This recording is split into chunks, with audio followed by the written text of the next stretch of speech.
তখন পৃথিবী, চন্দ্র, সূর্য, গ্রহ তারা কিছুই ছিল না। একাকী মহান আল্লাহ রব্বুল আলামিন, সমগ্র বিশ্ব জগতের প্রতিপালক মহান আল্লাহ তাআলা কলম সৃষ্টি করে কলমকে আদেশ করলেন, হে কলম তুমি লেখো। এই আদেশ পেয়ে কলম বলল, হে আমার রব আল্লাহ রব্বুল আলামিন, আমি কি লিখব? আল্লাহ রব্বুল আলামিন বলল, তুমি আরশে মুহাল্লায় কলেমা তৈয়্যিবা লেখো। এই আদেশ পেয়ে কলম 400 বছর ধরে লা ইলাহা ইল্লাল্লাহ লিখতে থাকলো। যখন 400 বছর অতিক্রম করলো, তখন আল্লাহ রব্বুল আলামিন আবার কলমকে জিজ্ঞেস করলো, হে কলম তুমি কি লিখছো বলো। কলম বলল, হে আল্লাহ তাআলা, আমি তো শুধু লা ইলাহা ইল্লাল্লাহ লিখেছি। তারপর আল্লাহ রব্বুল আলামিন বলল, তুমি কলেমার শেষ অংশ লেখনি কেন? কলম ভয়ে কাঁপতে কাঁপতে বলল, হে আমার রব, আপনি পাক পবিত্র, আপনি এক অদ্বিতীয়, আল্লাহ ছাড়া তো কোনো উপাস্য নেই। এই নামের শেষে কোন নাম লিখব আমার তা সাহস হচ্ছিল না, আমার তা জানা ছিল না। তখন আল্লাহ রব্বুল আলামিন বলল, হে কলম লা ইলাহা ইল্লাল্লাহ, এরপরে আমার একান্ত বন্ধু প্রিয় হাবিব মুহাম্মদুর রাসূলুল্লাহ এই নাম লেখো, অর্থাৎ লেখো লা ইলাহা ইল্লাল্লাহু মুহাম্মদুর রাসূলুল্লাহ। এই কথা শুনে কলম কয়েকশো বছর এই নাম লিখতে লাগলো। অতঃপর মহান রব্বুল আলামিন আরশে মুহাল্লার উপর বিশাল বিশাল স্তম্ভ সৃষ্টি করলেন এবং সেগুলি 7 তবক জমিন আসমানের ভিতর পুঁতে রাখলেন। তাফসীর কারকরা উল্লেখ করেছেন যে এক একটি স্তম্ভ থেকে আর এক স্তম্ভ দূরত্ব 700 বছরের পথ। তারপর আল্লাহ তাআলা আরশ সৃষ্টি করলেন এবং এই আরশ বহন করার জন্য সামান্য কয়েক মুহূর্তে 4 জন ফেরেশতা সৃষ্টি করলেন এবং তাদেরকে আল্লাহ রাব্বুল আলামিন বললেন, হে আমার ফেরেশতারা, তোমরা আরশ বহন করো। এই নির্দেশ পাওয়া মাত্র 4 জন ফেরেশতা আরশ বহন করার জন্য প্রস্তুত হলো, কিন্তু কোনো মতেই তারা সক্ষম হলো না। তখন আল্লাহ তাআলা ফেরেশতাদের একটি দোয়া শিখিয়ে দিলেন। দোয়াটি হলো সুবহানাল্লাহ, আলহামদুলিল্লাহ, ওয়ালা ইলাহা ইল্লাল্লাহু, আল্লাহু আকবার। এই দোয়া পড়ার সাথে সাথেই ফেরেশতারা আরশ ওঠাতে সক্ষম হলো। আর তখনই আল্লাহ রাব্বুল আলামিনের কুদরতে অনেকগুলো ফেরেশতা সৃষ্টি করলেন এবং তারা সকলেই আল্লাহর গুণগান এবং প্রশংসা করতে লাগলো। অতঃপর আল্লাহ রাব্বুল আলামিন তার মহান কুদরতে মাওয়ারিদ প্রস্তুত করলেন এবং সেখানে লাল ইয়াকুত দিয়ে লাওহে মাহফুজ সৃষ্টি করলেন এবং সেটি আরশের নিচে রেখে দিলেন। অতঃপর আল্লাহ তাআলা কলমকে নির্দেশ দিলেন, হে কলম, এই অপূর্ব সৃষ্টি ও জ্ঞান এবং কিয়ামত পর্যন্ত সৃষ্টি জগতে যা কিছু ঘটবে তা তুমি এই লাওহে মাহফুজে লিপিবদ্ধ করো। মহান আল্লাহর এই নির্দেশ পেয়ে কলম বিসমিল্লাহির রহমানির রহিম লিখে শুরু করলেন। একমাত্র আল্লাহ এই সৃষ্টি জগতের স্রষ্টা, আল্লাহ ছাড়া কোনো উপাস্য নাই, তিনি এক ও অদ্বিতীয়। তারপর আল্লাহ রাব্বুল আলামিন কলমকে আবার নির্দেশ দিলেন, হে কলম, আদি মানব থেকে 1,24,000 পয়গম্বরের সমস্ত তথ্য লাওহে মাহফুজে লিপিবদ্ধ করো। অতএব কলম এই আদেশ পেয়ে সমস্ত সৃষ্টি জগতের সবকিছুই লিপিবদ্ধ করল। অতঃপর মহান আল্লাহ তাআলা ইয়াকুতের দিকে দৃষ্টিপাত করতেই ইয়াকুত একেবারে ভয়ে বিকলিত হয়ে পানিতে পরিণত হলো এবং আল্লাহর অসীম কুদরতে হাওয়া সৃষ্টি হলো। মহান রব্বুল আলামিন তাদের উত্তর, দক্ষিণ, পূর্ব, পশ্চিম দিকে পাঠিয়ে দিয়ে বললেন, তোমরা দ্রুত বেগে প্রবাহিত হয়ে পানিতে তরঙ্গ তুলে ফেনা সৃষ্টি করো। সাথে সাথে আল্লাহর নির্দেশ পালন করলো। অতএব পানির উপরে ফেনা জমে এই ফেনা সমূহের পরস্পরের সংঘর্ষের ফলে আল্লাহর হুকুমে আগুন সৃষ্টি হলো। কিছুক্ষণের মধ্যেই ওই আগুন থেকে ধোঁয়া নির্গত হলো। অতঃপর আল্লাহ তাআলার কুরসি পানির মধ্যখানে বিরাজ করতে লাগলো। আল্লাহ রাব্বুল আলামিন এই ধোঁয়াকে 7 ভাগে বিভক্ত করলেন। এর প্রথম ভাগ দিয়ে পানি, দ্বিতীয় ভাগ দিয়ে তামা, তৃতীয় ভাগ দিয়ে লোহা, চতুর্থ ভাগ দিয়ে রূপা, পঞ্চম ভাগ দিয়ে সোনা, ষষ্ঠ ভাগ দিয়ে মাওয়ারিদ, সপ্তম ভাগ দিয়ে ইয়াকুত সৃষ্টি করলো। এরপর মহান আল্লাহ তাআলা তার নিজ কুদরতে পানি দ্বারা প্রথম আসমান, তামা দ্বারা দ্বিতীয় আসমান, লোহা দিয়ে তৃতীয় আসমান, রূপা দিয়ে চতুর্থ আসমান, স্বর্ণ দিয়ে পঞ্চম আসমান, মাওয়ারিদ দিয়ে ষষ্ঠ আসমান এবং ইয়াকুত দিয়ে সপ্তম আসমান সৃষ্টি করলেন। এই এক আসমান থেকে আরেকটি আসমানের দূরত্ব প্রায় 500 বছরের পথ। তারপর আল্লাহ তাআলার কুদরতে পানি থেকে সোনায় রূপান্তরিত হওয়া বস্তু একটি লাল বর্ণ আকারের মাটির রূপ ধারণ করল। তখন আল্লাহ রাব্বুল আলামিন 4 ফেরেশতা হযরত জিবরাইল আলাইহিস সালাম, হযরত মিকাইল আলাইহিস সালাম, হযরত ইসরাফিল আলাইহিস সালাম, হযরত আজরাইল আলাইহিস সালাম ফেরেশতাকে 4 দিক থেকে টানতে বললেন। আল্লাহর নির্দেশ পেয়ে তারা সেই আদেশ পালন করল এবং সাথে সাথেই সুবিস্তৃত জমিনের রূপ ধারণ করল। অতঃপর আল্লাহ রাব্বুল আলামিন মাত্র 6 দিনে আসমান, জমিন, চন্দ্র, সূর্য, গ্রহ, তারা এই বিশ্ব জগৎ সমূহের যা কিছু আছে সমস্ত কিছু সৃষ্টি করলেন। তারপর সহস্র বছর পর আল্লাহ রাব্বুল আলামিন ধোঁয়াবিহীন অগ্নি সৃষ্টি করে তা থেকে জিনজাতি সৃষ্টি করলেন। জিনজাতির মধ্য থেকে একজন নবী পাঠান, তার নাম ইউসুফ। আল্লাহ তাআলা সেই নবীকে শরিয়াতের বিধি বিধান শিক্ষা দেন এবং তাদের দুনিয়ায় প্রেরণ করেন। এভাবেই চলছিল জিনদের জীবন। কিন্তু বহু বছর পর আল্লাহর বিধিবিধান ভুলে সমস্ত জিনের দল পথভ্রষ্ট হয়ে পাপাচারে লিপ্ত হলো। তখন ইউসুফ নামের ওই জিন সকলের উদ্দেশ্যে বলল, হে সকল জিনের দল, তোমরা আল্লাহকে ভয় করো, পাপাচার থেকে ফিরে এসো। তোমরা কি ভুলে গেছো আল্লাহ এক, অদ্বিতীয়, আল্লাহ ছাড়া কোনো উপাস্য নেই? অতএব তোমরা তওবা করে সৎ পথে ফিরে এসো এবং আল্লাহর বিধিবিধান মেনে চলো। কিন্তু এই সকল জিনের দল তার কথা শুনল না, সকলেই মিলে তাকে হত্যা করলো। এদিকে সকল ফেরেশতারা বলতে লাগলো, হে আল্লাহ, জিনদের দল দুনিয়াতে পাপাচারে লিপ্ত হয়ে ফাসাদ সৃষ্টি করছে এবং হত্যা করছে। আল্লাহ রাব্বুল আলামিন অসীম দয়ালু, আল্লাহর দয়া সীমাহীন। ফেরেশতাদের এই কথা শোনার পর তিনি জিনদের পাপের শাস্তি প্রদান না করে পুনরায় একজন পয়গম্বর পাঠালেন। কিন্তু তিনি সফল হতে পারলেন না। মাত্র কিছু সংখ্যক জিন তার হেদায়েত মেনে সৎ পথে প্রত্যাবর্তন করল, আর সকলেই পথভ্রষ্ট হয়ে গেল। এভাবে প্রায় 36,000 বছর সময়ের মধ্যে জিনরা বহু সংখ্যক পয়গম্বরকে হত্যা করে ফেলল। অতঃপর আল্লাহ রাব্বুল আলামিন ফেরেশতাদের বলল, তোমরা যাও, যারা পাপাচারে লিপ্ত তাদেরকে শাস্তি প্রদান করো। আল্লাহ রাব্বুল আলামিনের এই নির্দেশ পেয়ে ফেরেশতারা কোটি কোটি জিনদের শাস্তি প্রদান করল। কেবলমাত্র যে সকল ঈমানদার জিন পাপী জিনদের ভয়ে বনে, জঙ্গলে, পাহাড়, পর্বতে, গুহায় বসে আল্লাহর ইবাদতে মগ্ন ছিল, তারাই ফেরেশতাদের হাত থেকে রক্ষা পেল। ওই সময় ফেরেশতারা লক্ষ্য করে দেখল একটি কমবয়স্ক সুন্দর বালক জিন একাকী দাঁড়িয়ে আছে। তার নাম ইবলিশ। তাকে দেখে ফেরেশতাদের অন্তরে দয়া মায়া উদয় হলো। তখন ফেরেশতারা বলল, হে আমার রব, হে মাবুদ, এই বালক জিনটি অসহায়, তার প্রতি আমাদের অনেক মায়া লাগছে। আমরা কি একে নিয়ে আসমানে লালন পালন করব? ফেরেশতাদের অনুরোধে আল্লাহ রাব্বুল আলামিন তাকে আসমানে নিয়ে আসতে অনুমতি দিলেন। ইবলিশ ছিল তীক্ষ্ণ স্মৃতিশক্তি সম্পন্ন। সে একবার যা শুনতো চিরদিনের জন্য তা মনে রাখত। এদিকে যে সকল জিন বেঁচে গিয়েছিল তাদের বংশবৃদ্ধি পেয়ে আবার জিনদের দ্বারা এই জগৎ পরিপূর্ণ হয়ে উঠল। এদিকে ফেরেশতারা ইবলিশকে প্রথম আসমানে নিয়ে আসলো। সেখানে এসে ফেরেশতারা আল্লাহর ইবাদত বান্দাগির সমস্ত নিয়ম কানুন শিখিয়ে দিলেন।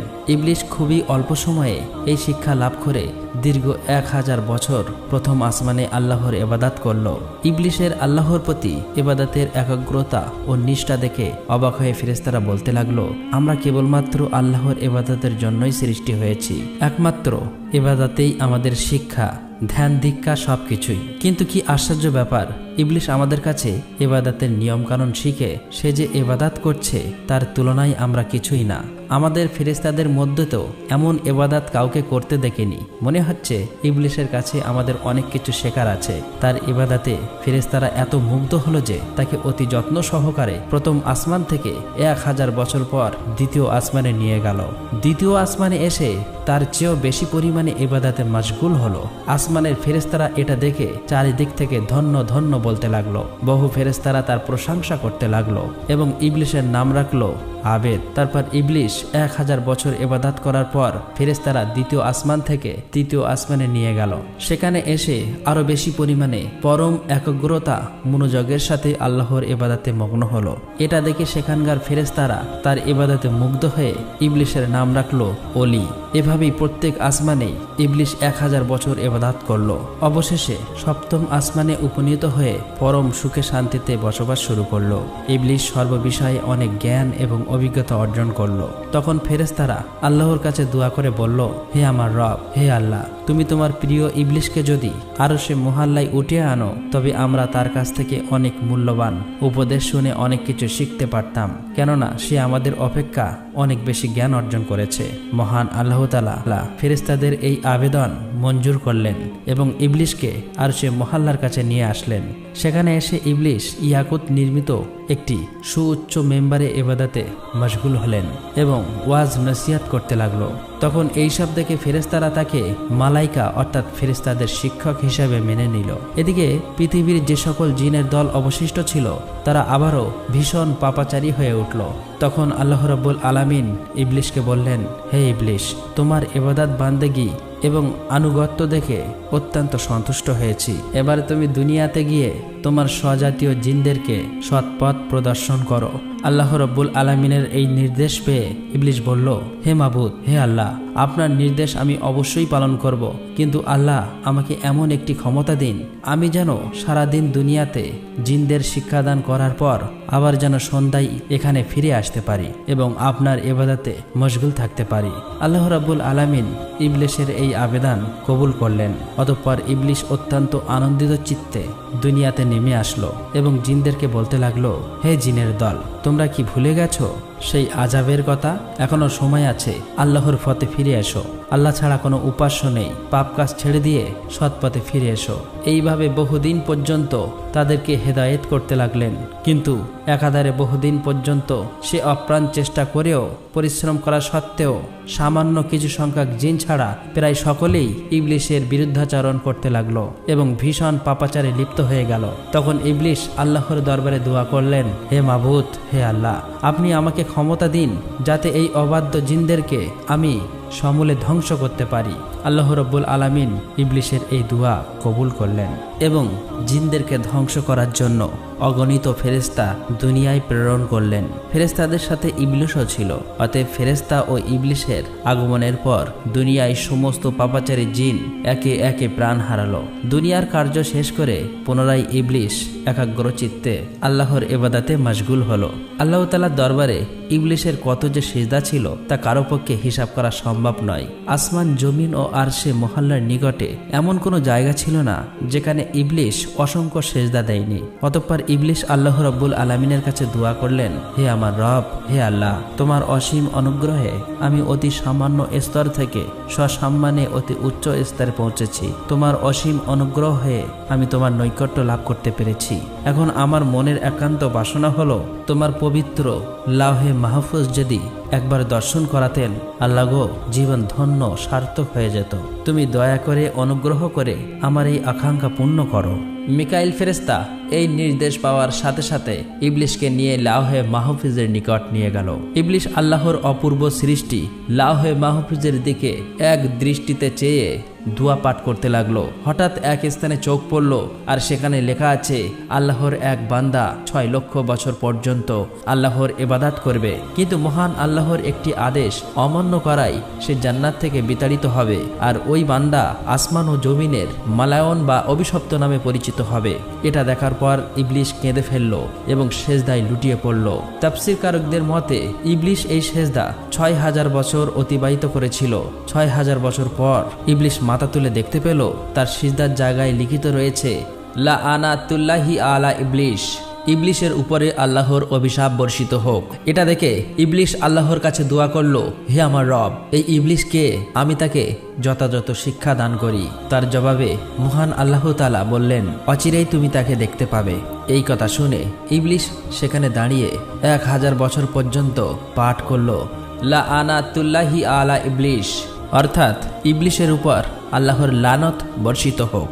এখানে উল্লেখ করা প্রয়োজন তখন ইবলিশ এই নামে পরিচিত হয়নি। এরপর আল্লাহ রাব্বুল আলামিন ইবলিশকে বললেন, হে ইবলিশ, বলতো যে বান্দা আমার অশেষ অনুগ্রহ লাভ করার পরেও আমার হুকুম অমান্য করবে তার কেমন শাস্তি হওয়া উচিত? জবাবে ইবলিশ বলল, হে আমার রব, মহান আল্লাহ রাব্বুল আলামিন এমন অকৃতজ্ঞ ব্যক্তির কঠিন শাস্তি এবং অভিশাপ বর্ষিত হওয়া উচিত। তখন আল্লাহ রাব্বুল আলামিন বললেন, তোমার এই কথাটা এক টুকরো তক্তিতে লিখে তোমার কাছেই রেখে দাও, পরে তা কাজে আসতে পারে। অতঃপর এই ঘটনার বেশ কিছুদিন পর হঠাৎ একদিন ইবলিশ মনে মনে ভাবতে লাগলো, এখন ফেরেশতাদের জগতে, জিনের জগতে এমন কোনো ফেরেশতা ও জিন নেই যে আমার চেয়ে বেশি শিক্ষা লাভ করেছে।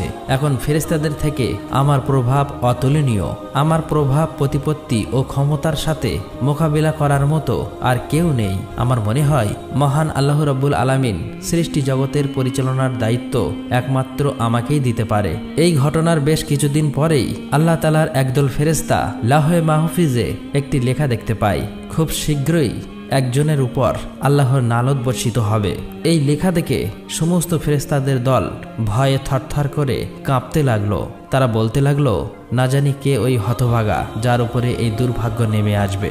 সকল ফেরেশতারা দুশ্চিন্তায় পেরেশানি হয়ে কাঁদতে কাঁদতে তাদের ওস্তাদ ইবলিশের নিকট হাজির হলো। ইবলিশ তাদেরকে দেখে বলল, কি ব্যাপার, তোমরা সবাই এমন করে কান্না করছো কেন? তখন ফেরেশতারা বলল, ওস্তাদ, লাওহে মাহফুজের ওখানে লেখা আছে একজনের উপর আল্লাহর নালত বর্ষিত হবে। আমরা এই চিন্তায় এবং ভয়ে কান্না করছি। ওস্তাদ, আপনি আমাদের জন্য দোয়া করুন যাতে আমরা আল্লাহর নালত থেকে রক্ষা পেতে পারি। ইবলিশ ফেরেশতাদের এই সমস্ত কথা শোনার পর মুচকি হেসে আল্লাহ তাআলার দরবারে দোয়া করল, হে আমার রব, হে দয়াময় আল্লাহ তাআলা, তুমি এই ফেরেশতাদের কারোর উপর লানত দিও না। আল্লাহ রাব্বুল আলামিন সাথে সাথে ইবলিশের এই দোয়া কবুল করলেন। অতঃপর এর কিছুদিন পর একদিন ইবলিশ আরশে মুআল্লার একখানা তাকঠির উপরে উজ্জ্বল নূরের হরফে একটি লেখা দেখতে পায়। সেখানে লেখা ছিল, আউযু বিল্লাহি মিনাশ শাইতানির রাজিম, অর্থাৎ বিতাড়িত শয়তান হতে আল্লাহ তাআলার নিকট সাহায্য প্রার্থনা করছি। এই লেখা দেখার পর ইবলিশ অত্যন্ত বিস্মিত হয়ে আল্লাহর নিকটে জিজ্ঞাসা করল, হে আমার রব, কে সেই পাপিষ্ঠ শয়তান যাহা থেকে রক্ষা পাবার জন্য তোমার কাছে প্রার্থনা করার কথা লেখা আছে? আল্লাহ রাব্বুল আলামিন বললেন, অতি শীঘ্রই তুমি তাকে চিনতে পারবে। এদিকে বিপর্যয় সৃষ্টিকারী জিনদের থেকে জগৎকে মুক্ত করার পর আল্লাহ রাব্বুল আলামিন ঘোষণা করল, হে আমার ফেরেশতারা, জমিনে আমার এক নতুন খলিফা সৃষ্টি করব। এই ঘোষণা শোনার পর সমস্ত ফেরেশতার দল আল্লাহ তাআলার কাছে বললেন, হে আমার রব, হে দয়াময় আল্লাহ, আপনি কি এমন প্রতিনিধি সৃষ্টি করতে চান যে জমিনে ফাসাদ রহাজানি সৃষ্টি করবে? এর আগে যেমনটা হয়েছিল, আমরা তো আপনার পবিত্রতা ও প্রশংসা করি। তখন আল্লাহ রাব্বুল আলামিন বললেন, নিশ্চয়ই আমি যা জানি তোমরা তা জানো না। অতঃপর আল্লাহ রাব্বুল আলামিন জিব্রাইল আলাইহিস সালামকে আদেশ দিলেন, হে জিব্রাইল, তুমি যাও, জমিনের উপরি ভাগ থেকে এক মুষ্টি মাটি নিয়ে আসো। জিব্রাইল আলাইহিস সালাম এই নির্দেশ পেয়ে তখনই জমিনে নেমে আসলো। যেখানে বর্তমানে কাবা উপস্থিত, সেখানেই সর্বপ্রথম এক মুষ্টি মাটি নিতে চাইল। কিন্তু জমিন বলে উঠল, হে জিব্রাইল, আমার নিকট থেকে মাটি নিও না। এই মাটি থেকে আল্লাহ রাব্বুল আলামিন তার যে খলিফা বা প্রতিনিধি সৃষ্টি করবেন, তাদের সন্তান সন্ততি শাস্তিযোগ্য হবে। আমি অসহায় মাটি, আল্লাহর শাস্তি ভোগ করার শক্তি আমার নেই। এই কথা শোনার পর হযরত জিব্রাইল আলাইহিস সালাম মাটি না নিয়ে ফিরে আসলেন।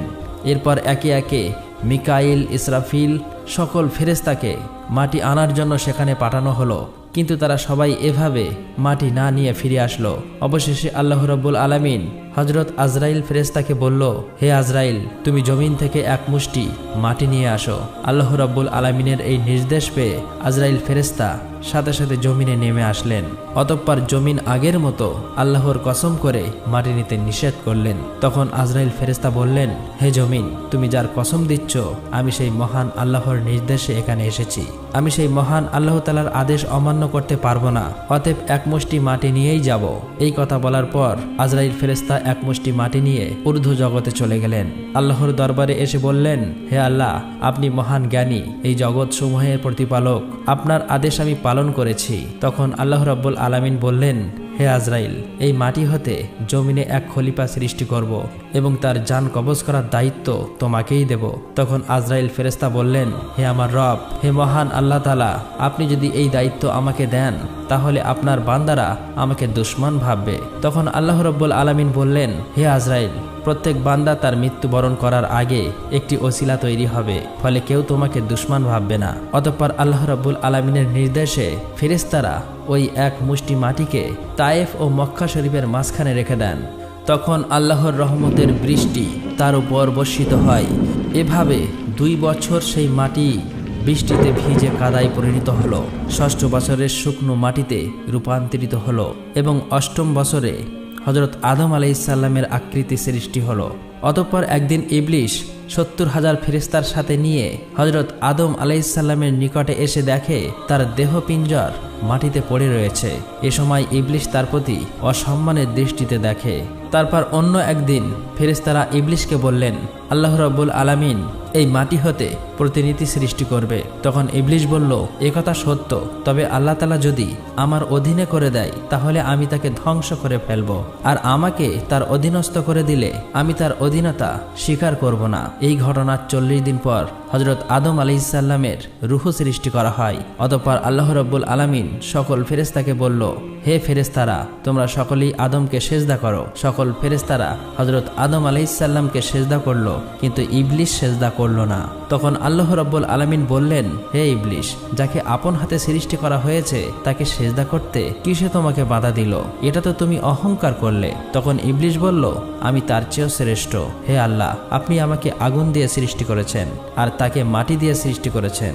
তখন আল্লাহ রাব্বুল আলামিন বললেন, হে ইবলিশ, এখান থেকে বেরিয়ে যাও, কারণ এখন তুই অভিশপ্ত হয়েছিস, তোর উপর কিয়ামত পর্যন্ত লানত থাকলো। তখন ইবলিশ শয়তান বলল, হে আল্লাহ, এই আদমের জন্যই আমি আপনার দরবার থেকে বিতাড়িত অভিশপ্ত হয়েছি, এটা আমার দুর্ভাগ্য। তখন আল্লাহ রাব্বুল আলামিন বললেন, হে ইবলিশ, সেই লেখা তক্তির দিকে চেয়ে দেখো কি লেখা আছে। ইবলিশ সেদিকে দৃষ্টি করতেই দেখলো সেখানে লেখা আছে, আল্লাহর এক বান্দা আল্লাহর নির্দেশ অমান্য করবে আর তার শাস্তি হচ্ছে আল্লাহর লানত, অর্থাৎ আল্লাহর রহমত থেকে বঞ্চিত হয়ে যাবে। এই লেখা পাঠ করার পর ইবলিশ অত্যন্ত নিরাশ ও লজ্জিত হয়ে বললেন, হে আমার রব, আমাকে অবকাশ দিন সেই কিয়ামত দিবস পর্যন্ত। আমার দ্বিতীয় আবেদন হলো, আমাকে আদম সন্তানের মস্তিষ্কের ভিতরে প্রবেশের সুযোগ দিন আর আমাকে তাদের দৃষ্টির অন্তরালে রাখুন, যেন আমি তাদেরকে সবসময় ধোঁকা দিতে পারি। আপনার ইজ্জতের কসম, আমি তাদের সবাইকে পথভ্রষ্ট করব। তখন আল্লাহ রাব্বুল আলামিন বললেন, তোকে এবং তোর অনুসারীদের দিয়ে জাহান্নাম ভর্তি করব, তবে তাদেরকে নয় যারা ঈমানদার আল্লাহওয়ালা, যারা আল্লাহর পথে থাকবে। অতঃপর আল্লাহ রাব্বুল আলামিন ফেরেশতাদেরকে হুকুম করলেন, তোমরা হযরত আদম আলাইহিসসালামকে জান্নাতুল ফেরদাউসে নিয়ে যাও। ফেরেশতারা এই হুকুম পাওয়ার সাথে সাথেই হযরত আদম আলাইহিসসালামকে জান্নাতুল ফেরদাউসে আনলেন এবং আল্লাহ তাআলা সকল নিয়ামত দান করলেন। প্রিয় দর্শক, আপনারা যদি চান এর পরের পাঠ, তাহলে অবশ্যই আপনাদের মন্তব্য লিখে জানাতে ভুলবেন না। আর আমরা সকলেই যেন শয়তানের ধোঁকা থেকে বেঁচে থাকি, অর্থাৎ আমরা সকলেই যেন অসৎ এবং খারাপ পথ বর্জন করে আল্লাহর দেখানো পথেই চলতে পারি। আল্লাহ রাব্বুল আলামিন আমাদের সকলকে এই তৌফিক দান করুক, আমিন। আসসালামু আলাইকুম।